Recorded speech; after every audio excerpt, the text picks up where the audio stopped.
છોડાયું.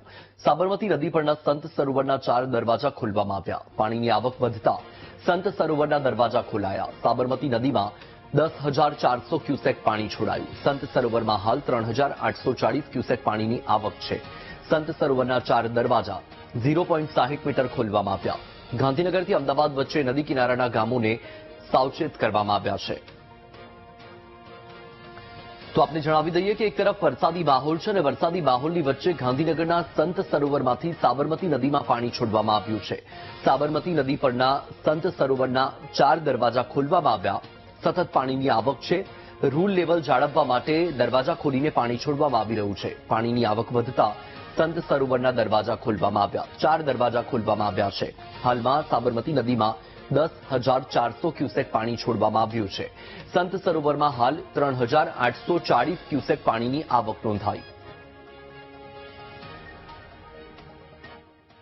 ગુજરાતમાં પડેલા ભારે વરસાદના કારણે સાબરમતી નદીનું જળસ્તર વધ્યું છે. ધરોઈ ડેમમાં પાણીની આવક થઈ છે અને ત્યારબાદ અલગ અલગ જે પણ વિયર આવેલા છે સાબરમતી નદી ઉપર તે વિયરની અંદર પણ જળસ્તર વધ્યું છે.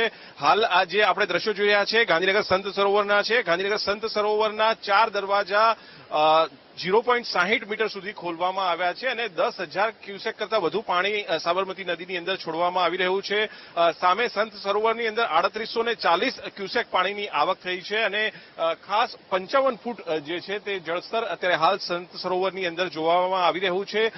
સાબરમતી નદી ઉપર ધરોઈ ડેમ જે છે તે મુખ્ય ડેમ છે અને તેના ઉપર પાણીની આવક તેની અંદર ખૂબ જ મોટા પ્રમાણમાં થઈ છે. ગઈકાલે 80% સુધી જે છે તે ધરોઈ ડેમ ભરાઈ ચૂક્યો હતો અને ત્યારબાદ અલગ અલગ જે પણ વિયર છે જેની અંદર પાણીની આવક થઈ છે તેમાં રૂલ લેવલ જાળવવા માટે સૂચના આપવામાં આવી હતી. અત્યારે જે પાણી નદીની અંદર છોડવામાં આવી રહ્યું છે તેને લઈને ગાંધીનગરથી અમદાવાદ વચ્ચે આવેલા જે ગ્રામ્ય વિસ્તારો અને નદી કિનારાના જે વિસ્તારો છે ત્યાં સચેત રહેવા માટેની સૂચના આપવામાં આવી છે કારણ કે 10,000 ક્યુસેક જેટલું પાણી અત્યારે જે છે તે છોડવામાં આવી રહ્યું છે. સંત સરોવરમાંથી 4 દરવાજા જે છે તે ખોલવામાં આવ્યા છે.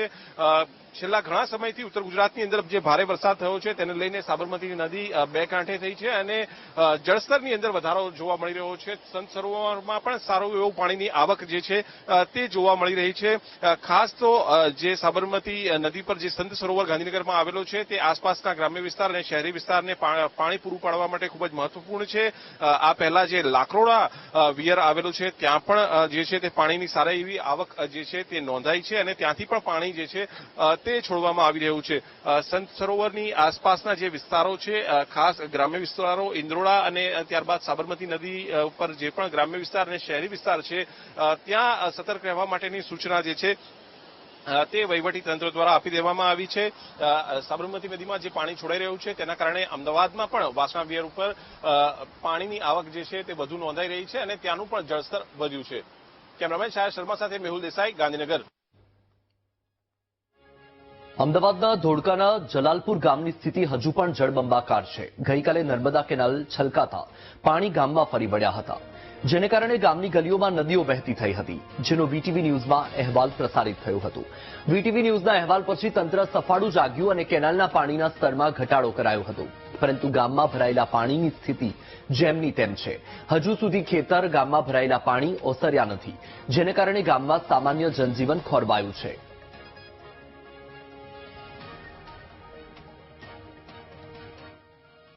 ગઈકાલ જે રજૂઆત કરવામાં આવી ગ્રામજનો દ્વારા કે પાણીનું સ્તર ઓછું કરવામાં આવે તો આજે એ રજૂઆતનો આજે એને વાચા આપી અને આજે કેનાલના પાણીનું સ્તર એ મહદ અંશે ઘટાડવામાં આવ્યું છે. પણ મૂળ પ્રશ્ન એ છે કે ગામના ઘરોમાં ભાગોળમાં જે વિસ્તારોમાં સમગ્ર ચારે બાજુ જે ગામમાં પાણી ભરાયેલા છે એના નિકાલ માટે હજુ પણ તંત્ર દ્વારા કોઈ પણ પગલાં લેવામાં આવ્યા નથી.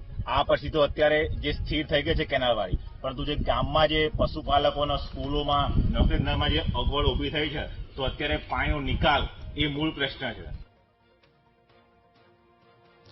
સમાચાર વડોદરાથી મળ્યા છે. વડોદરા શહેરમાં ધોધમાર વરસાદ બાદ પાણી ભરાઈ ગયા. અટલાદરા વિસ્તારમાં હજુ પાણી નથી ઓસર્યા. અટલાદરાના દિલ ગામમાં પાણી ભરાવાની સમસ્યા. દિલ ગામે રોડ પર પાણી ભરાતા લોકોને મુશ્કેલી. પાણીનો નિકાલ ન થવાથી લોકોને હાલાકી.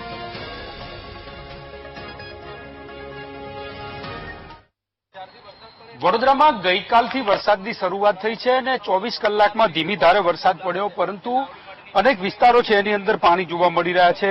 ખાસ કરીને વાત કરીએ તો અટલાદરા વિસ્તાર છે, બીલ વિસ્તાર છે, જે કોર્પોરેશનમાં સમાવેશ થઈ ગયો છે, તેમ છતાંય પાણીનો નિકાલ નથી થતો અને લોકો છે રોડ ઉપર પાણી ભરાવાની જે મુશ્કેલી છે એનો સામનો કરી રહ્યા છે. આ બીલ વિસ્તારમાં અમે છીએ, ખૂબ ડેવલપ થઈ રહ્યો છે આ વિસ્તાર, પરંતુ અહીંયા પાણીનો નિકાલની વ્યવસ્થા નથી. 15 દિવસ પહેલા અહીંયા જ મ્યુનિસિપલ કમિશનર અરુણ મહેશ બાબુ પણ મુલાકાત લઈ ગયેલા, અધિકારીઓને સૂચના આપી, તેમ છતાંય આ પાણીના નિકાલની વ્યવસ્થા નથી કરવામાં આવી અને એના કારણે લોકો મુશ્કેલીનો સામનો કરી રહ્યા છે. આ સામાન્ય વરસાદ છે, તેમ છતાં જો આટલા પાણી ભરાયા છે, વધારે વરસાદ પડે, ભારે વરસાદ થાય તો વડોદરાના નાગરિકોની શું હાલત થાય એ આ દ્રશ્યો ઉપરથી જોઈ રહ્યા છો. અકોટા વિસ્તાર હોય કે અટલાદરા અથવા તો આ જે બીલ વિસ્તાર છે, આ તમામ વિસ્તારમાં રોડ ઉપર પાણી ભરાયેલા છે અને લોકોની મુશ્કેલી છે એ વધી રહી છે. કેમેરામેન કિશોર ક્ષીરસાગર સાથે માનુ ચાવડા, વીટીવી ન્યૂઝ, વડોદરા. અહીંયા આ અટલાદરા વિસ્તાર અટલાદરા અને બીલ વિસ્તાર કોર્પોરેશનમાં આવીને 5 વર્ષથી ઉપર થયા છે, તેમ છતાં અહીંયા કોઈ જ કામગીરી નથી. હાલ થોડા દિવસો અગાઉ જ જ્યારે મીડિયાના અહેવાલ જોઈ પોતે મ્યુનિસિપલ કમિશનર શ્રી આ વિસ્તારમાં આવ્યા હતા વિઝિટ કરવા માટે, ત્યારે ફક્ત દેખાવા પૂરતી કામગીરી કરી અને જતા રહ્યા હતા. ત્યાર પછી એને એ જ પરિસ્થિતિ હાલમાં પણ છે અને ફક્ત આ લોકો એસી ચેમ્બરમાં બેસીને લોકોને હાથ પગ તૂટે તેની રાહ જોઈ રહ્યા છે. ત્યારે આ વિસ્તારના લોકો હાલ ભયના ઓઠા હેઠળ જીવી રહ્યા છે. બીલ વિસ્તારની સામાન્ય વરસાદમાં પાણી ભરી જવું એક શું આ લોકોને રમત જેવું લાગે. ભરાય છે, બૂમો પાડે છોકરો, બસ ચાલ્યા કરે. છોકરો બૂમો જ પાડે છે એવું સમજે પ્રજાને આ લોકો કોર્પોરેશન અધિકારીઓ કે આ છોકરો બૂમો પાડ્યા કરશે, થોડુંક રડશે અને પછી બંધ થઈ જશે. અમે ખાડા છે એને થોડા રિપેર કરીશું, પાછો એક વરસાદ પડશે, પાછી છોકરાઓ બૂમો પાડશે એટલે પછી પાછા અમે પટાઈ લઈશું. અરે પણ હવે પ્રજાએ પણ જાગવાની જરૂર છે. આ લોકો તમને ઉલ્લુ બનાવ્યા કરે છે. આ સ્પેસ ટેકનોલોજી, આ રોડ તમને ઘડીએ ઘડીએ બતાવે, તમે સ્પેસ પર નહીં જતા, એક દિવસ કાયમ માટે સ્પેસમાં મોકલી જશે. આ રોડ રસ્તાને કાયમ માટે સ્પેસમાં જતા રહેશો તમે. તમારા ઘરનું કોઈ જશે ત્યારે ખબર પડશે. જેનું ગયું છે, પેલા એક રિક્ષાવાળા ભાઈ, એક બીલ વિસ્તારના એક ભાઈની આંગળી કપાઈ ગઈ, એ બધે એવા ખોળ ખાપણ તમને લાગશે તો ખબર પડી જશે.